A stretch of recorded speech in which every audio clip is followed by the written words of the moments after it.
galera, beleza? Meu nome é Alex, do canal Moto Racer. Bem, vamos fazer o test drive hoje da CB500X. Vou mostrar para vocês ela. Aí, ó.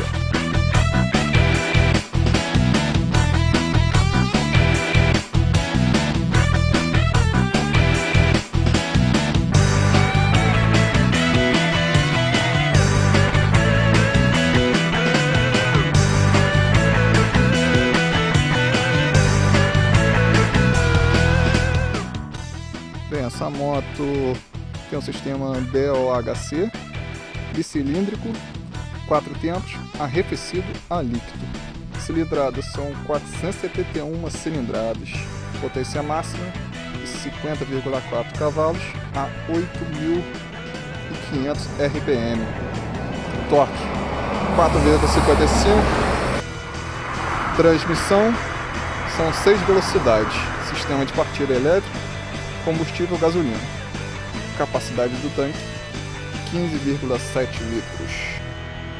Peso dela são 178 kg, dela normal, modelo normal.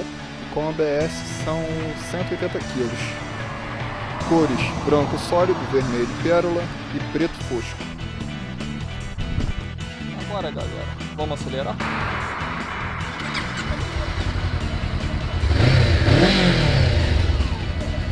Ouvir o ronco, né?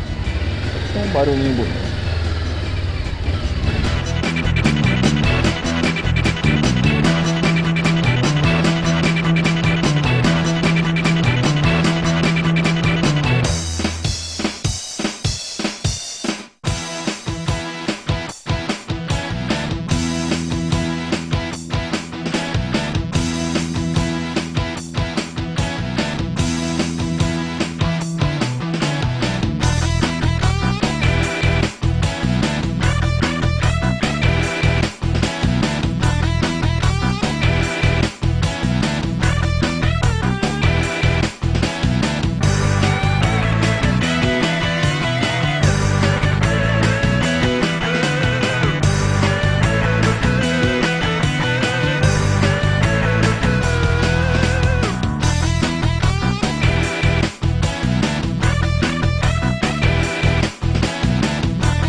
Se gostaram do test drive, não deixe de deixar aquele like na hora do vídeo e compartilhem e se inscrevam no canal. Aquele abraço, valeu!